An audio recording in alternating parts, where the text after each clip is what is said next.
Hey, my YouTube family. How's everybody doing? I know it's been a minute, honey. I mean, it's been more than a minute. It's been a couple of hours and days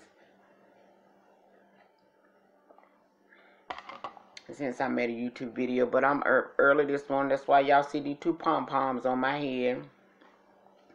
Y'all, the world is crazy. It is so out there. And I guess as expected, because we all know the devil has a clock on his head and time is running out. So we're probably going to see things get worse and worse. But I was up this morning praying and reading some scripture and things of that nature. And I come across a story where a 6-year-old boy in North Carolina was charged, was waiting on the school bus, and went over and picked a tulip, a flower. I don't know if it was somebody's yard or where it was at, but the 6-year-old little boy, yes, it was a little black boy, picked a flower.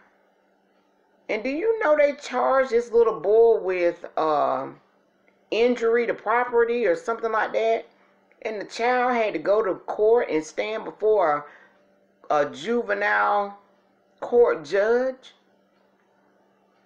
And now the case was dismissed. But they said they had to give the little boy a coloring book so he could sit still, because he wouldn't sit still because he's sick. Do you believe someone took a 6-year-old little boy to court because he picked a flower? So now they're trying to make a new law where they raise the age of a person that does the crime of picking a flower to around age 10 or maybe Can somebody please come make some sense?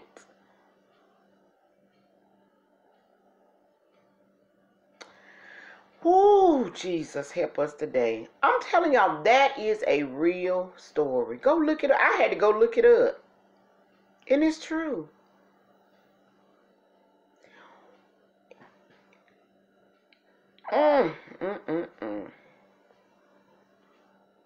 Why wouldn't you, if you had some flowers planted, I understand nobody wants nobody in their flowers and stuff, but why wouldn't you go over to the parent and say, hello, Miss Susie. Oh, little Jim Bob was in my garden today. Could you please have him not go in my garden and pick the flowers? And then the parent would talk to little Jim Bob. He's 6. Hey, baby. Don't, and tell the little baby, you can't go over there and pick them flowers. But these folk took the little boy.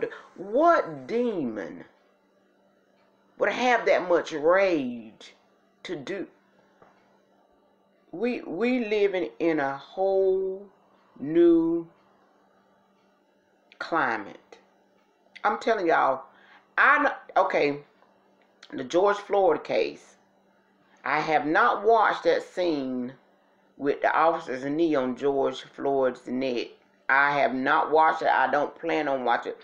There's some things my spirit just cannot take, because I'm a type of person, I am a thinker. I will think on it and think on it. I'm a thinker. When stuff happens, I just meditate on it all the time. I don't want it in my spirit. I don't want to see George Floyd or any person lose their life that way. I will not watch this trial. I will not watch this case. For me personally, I believe that this officer will not be charged. That's what I believe. I could be wrong, but I don't believe he's going to be charged. I believe, and if he is charged, he's going to get 2 minutes in jail. He get out on the 3rd minute that he there. I believe it's going to be a slap on the hand. I cannot deal with stuff like this, because it's crazy. It is so crazy. But this is the world we live in, y'all. There's a lot going on. But honey, that just took my Yeah, I just cannot believe they took, y'all look it up, a 6-year-old boy here in North Carolina went to court for picking a tulip, a flower, from somebody's yard, or I don't know where it was from, honey.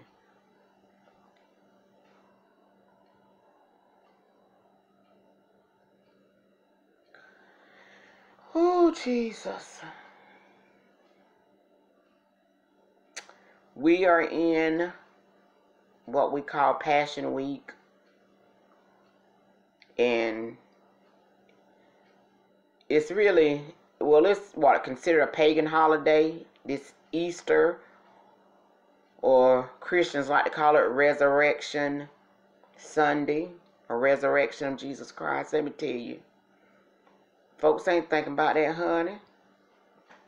They got it, they know what it is, but baby, folks is spending their money on Easter eggs, chocolate bunny rabbits, Easter baskets, getting out a nice Sunday suit. Folks ain't even considering, they don't even understand the importance of Jesus' life, burial, and resurrection. They don't understand it, and they don't care to understand it. It's just a story in the Bible to them, honey. Their passion and their desire is on what? Easter bunnies, rabbits, chocolate bunnies, baskets for the babies, and that's all they concerned about, honey. They ain't thinking about no Jesus getting up. They don't care about Jesus bringing them back into fellowship with the Father. Baby, they throw that out the window, honey. And if you want to talk about it, and if you want to say anything about it, or if you as a Christian believe that it's important, and you begin to talk about, honey, they call you too saved. They'll call you too deep. They say you too holy. Oh, we know about Jesus' resurrection. Oh, you so deep. You so saved. We just want to do something fun for the babies. And that's why we're in the condition that the state of the world is in now, because we have made Jesus this big and the things of God this big. Baby, I'm telling you, but it's all right. It's all right. Those of you that hold on, keep holding on to faith. Keep holding on to Christ. Keep preaching. Keep living holy. Keep living safe, honey. Cause I'm telling you, it's coming. Some dark days are coming. Some dark days are coming. The Christian is going, if you don't already feel like an outcast, you're going to feel like an outcast, honey. This Bible, honey, they ready to burn it right now. They ready to burn it and toss it in a trash barrel, toss it out the window right now. You better make sure you know who you trusting. You better make sure your hope is showing up in God, honey. Because in these last couple of hours, baby, we're going to have to take a stand for Christ. You're going to have to be talked about, made fun of, called holy roller. You're going to have to be called all that, honey. And those of us that refuse to take this virus, this vaccine, honey, get ready. Get ready. That's all I'm saying. This world, I'm telling you, is going to hell in a handbasket. Might not be that Easter basket you putting together, honey, but it's going to hell in a handbasket. This road, this walk with Christ is very narrow. There ain't but a few people on this road. You better believe it, honey. You hear me? There ain't but a few people on this road. Don't get discouraged. Don't get discouraged because you don't see but one or two folks on this road, baby. Stay with God. Stay with Christ, honey. Stay with Him. Live holy. Keep the standards of God. Don't get lax. And you're going to see people, great so-called people, you're going to see them fall, you're going to see them compromise. Don't you get lax. When trouble come in the land, more trouble, more viruses, more days of darkness, when these things, more shortages of food, perilous times are here. They are here. Don't be discouraged. Draw closer to God. Draw closer to God. Looking at my time. Draw closer to God and be encouraged on this Thursday. Ooh, keep praying, y'all. And just know I have not forgotten about my YouTube family. I pray for you all, even though I don't come on here all the time. But just know I'm in my word. I'm praying and I'm rejoicing. I'm celebrating. And I'm standing in the gap, honey. I really, really am. Y'all continue to pray much for me. Pray for this nation.